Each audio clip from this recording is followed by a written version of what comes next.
5 alutsista terbaru TNI 2025. Halo semua, ketemu lagi kita di channel Si5. Indonesia sebagai negara yang besar terus memperkuat pertahanan nasional dengan menghadirkan berbagai jenis alutsista modern yang baru untuk TNI. Bahkan hanya dalam kurun waktu beberapa bulan terakhir di awal tahun ini telah ada sejumlah alutsista baru yang diakuisisi sebagai upaya untuk meningkatkan kapabilitas tempur dan keamanan. Dari laut hingga udara, berikut 5 alutsista terbaru yang akan memperkuat barisan pertahanan Indonesia. Pastikan kamu tonton sampai akhir ya.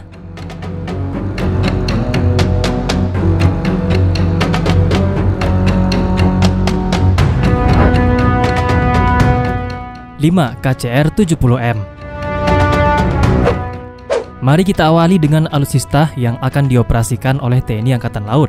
Kapal cepat rudal 70 meter adalah proyek kerjasama antara Kementerian Pertahanan Republik Indonesia dan galangan kapal asal Turki, Seven Shipyard.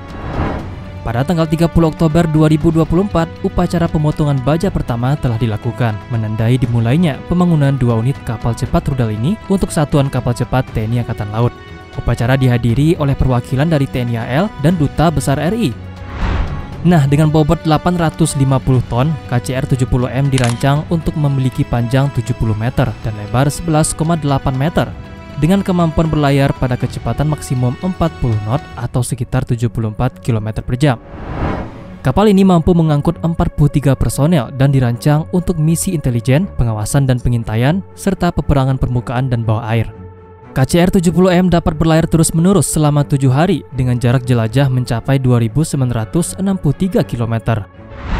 Untuk mencapai kecepatan tinggi namun tetap efisien bahan bakar, KCR-70M akan dilengkapi dengan sistem propulsi canggih dari Kongsberg Maritime, perusahaan teknologi asal Norwegia.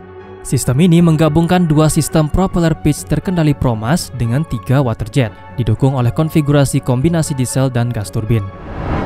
Sementara dari segi persenjataan, kapal produksi Turki ini nantinya akan dibekali paket persenjataan berupa meriam kaliber 76 mm pada haluan, 8 unit rudal anti kapal, 2 close-in weapon system dari basis senapan mesin berat 12,7 mm, dan decoy launching system.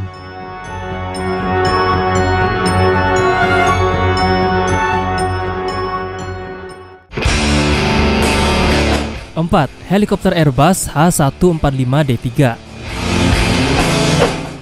Selanjutnya ada alutsista yang akan memperkuat TNI Angkatan Udara berupa helikopter utilitas ringan buatan perusahaan Airbus H145D3. Tepatnya pada tanggal 8 September 2024, TNI Angkatan Udara telah memesan 4 unit helikopter ini sebagai bagian dari program modernisasi pelatihan. Pesanan ini diumumkan dalam ajang Bali International Airshow yang berlangsung pada waktu itu. Nah, Airbus H145D3 sendiri merupakan varian terbaru dari keluarga helikopter H145 yang dikenal dengan rotor utama 5 bilah inovatifnya.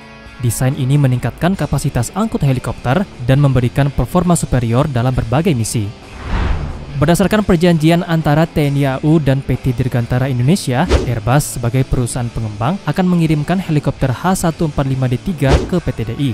Kemudian PT DI lah yang akan menangani perakitan ulang, pemasangan peralatan misi, dan kustomisasi lainnya di fasilitas mereka di Bandung sebelum diserahkan ke TNI Angkatan Udara. Helikopter ini nantinya akan digunakan oleh TNI AU untuk pelatihan militer dan misi pencarian serta penyelamatan ringan.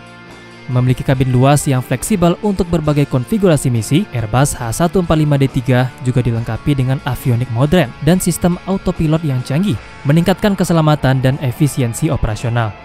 Helikopter ini memiliki dimensi panjang sekitar 13 meter, tinggi 3,45 meter, dan dikendalikan oleh 2 orang kru.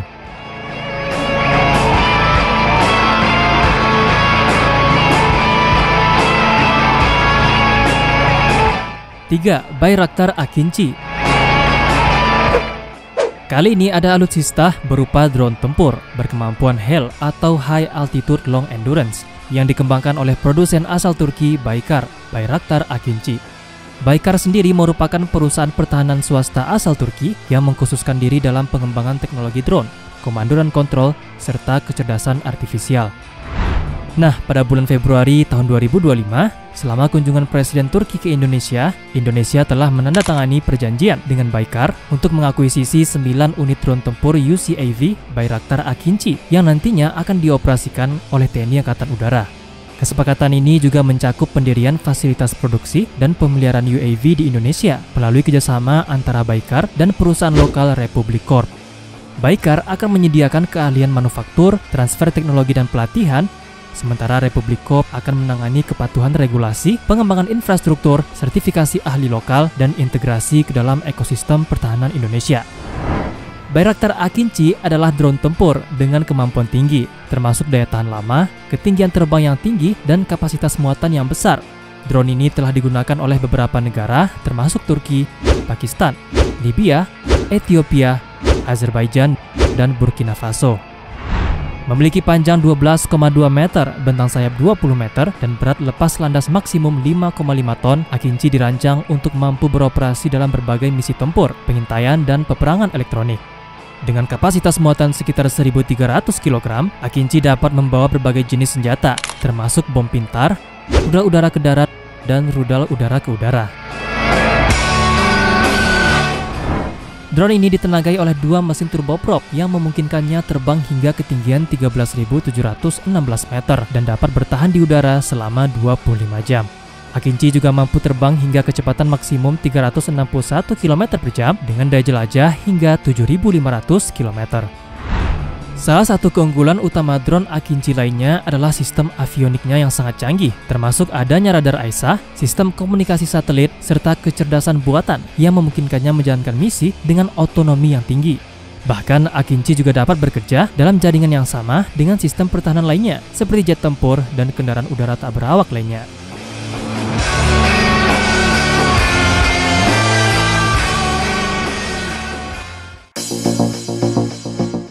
2. Bayraktar TB3. Tak hanya Bayraktar Akinci, Indonesia juga mengakuisisi jenis drone lainnya ketika kunjungan Presiden Turki Erdogan ke Indonesia pada bulan Februari, yaitu drone tempur yang juga buatan perusahaan Baykar, Bayraktar TB3. Bedanya dari Akinci, Bayraktar TB3 merupakan drone tempur medium altitude long endurance yang memiliki kemampuan beroperasi dari kapal induk. Membuat admin berpikir apakah Indonesia akan mengakuisisi kapal induk di masa yang akan datang. Apalagi jumlah drone TB3 yang dipesan adalah sebanyak 60 unit. Nah, Bayraktar TB3 sendiri merupakan versi yang lebih canggih dari pendahulunya Bayraktar TB2. Memiliki panjang sekitar 8,35 meter, bentang sayap 14 meter, dan berat lepas landas maksimum 1.450 kg. TB3 mampu membawa muatan hingga 280 kg, termasuk berbagai jenis senjata seperti bom pintar, rudal udara ke darat, dan rudal berpemandu laser. Drone tempur ini dilengkapi dengan satu mesin turboprop yang memungkinkannya terbang hingga ketinggian 12.192 meter dan mampu bertahan di udara selama lebih dari 24 jam. Selain itu, TB3 juga memiliki kecepatan maksimum hingga 300 km per jam dan jarak operasional mencapai 1.900 km. Salah satu keunggulan utama drone ini adalah kemampuannya beroperasi dari kapal induk tanpa perlu katapel atau alat bantu peluncuran lainnya. Ini membuatnya ideal untuk operasi maritim, pengawasan perairan, dan misi serangan presisi dari laut. TB3 juga dilengkapi dengan sistem komunikasi satelit memungkinkan operasi jarak jauh yang fleksibel. Dengan teknologi canggih dan fleksibilitas operasionalnya, Bayraktar TB3 menjadi salah satu drone paling inovatif di dunia, memperkuat peran UAV dalam strategi militer modern, khususnya dalam peperangan laut dan dukungan udara jarak jauh. Nantinya, drone ini akan dioperasikan oleh TNI Angkatan Laut dan TNI Angkatan Udara.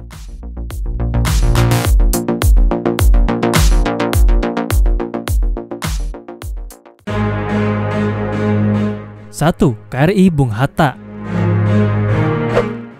Inilah alutsista yang pada tanggal 27 Februari yang lalu sama-sama telah kita lihat peluncurannya di galangan kapal yang berlokasi di Batam, PT Karimun Anugrah Sejati. KRI Bung Hatta merupakan kapal perang jenis korvet terbaru milik TNI Angkatan Laut. Kapal ini merupakan bagian dari kapal kelas Bung Karno yang unit pertamanya, yakni KRI Bung Karno, telah aktif bertugas sejak tahun 2023. Nah, walaupun bagian dari kelas Bung Karno, KRI Bung Hatta memiliki spesifikasi yang sedikit berbeda dari KRI Bung Karno, termasuk dari segi ukuran dan persenjataan. KRI Bung Hatta memiliki ukuran yang lebih besar, yakni dengan panjang 80,3 meter dan lebar 12,6 meter. Sedangkan dari segi persenjataan, tampak ketika peluncuran pada kapal ini telah tersemat meriam Bofors 57 mm di haluan dan 2 meriam 20 mm Yugo Import di buritan. Namun, meriam utama ini nantinya akan ditingkatkan menjadi Otto Melara 76 mm Super Rapid guna meningkatkan daya gempur. Selain itu, dengan lambung yang lebih panjang, KRI Bung Hatta juga akan dipersenjatai dengan rudal permukaan ke udara, rudal anti kapal, dan sistem torpedo. Memiliki nomor lambung 370 dan dinamai untuk menghormati Wakil Presiden pertama Indonesia, Muhammad Hatta. Kapal ini dirancang untuk meningkatkan kemampuan armada TNI Angkatan Laut dalam menjaga kedaulatan maritim Indonesia. KRI Bung Hatta diawaki oleh 82 personel serta mampu melaju hingga kecepatan maksimum 46 km per jam dan memiliki endurance berlayar hingga 5 hari. Kapal ini juga telah dilengkapi fasilitas dek penerbangan yang mampu mendukung operasi helikopter dan 2 perahu RHIB dengan rem di buritan.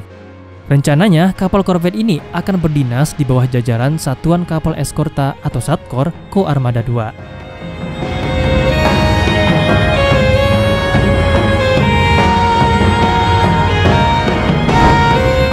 Jadi, itulah dia 5 alutsista terbaru TNI 2025 menurut Si5. Nah, tonton juga video yang satu ini untuk alutsista terbaru lainnya. Kalau kamu punya info tambahan, pendapat sendiri, atau punya ide untuk video baru, tulis aja di kolom komentar. Jangan lupa kasih like, share seperti biasa. Terima kasih banyak karena telah menonton, dan sampai jumpa di video selanjutnya.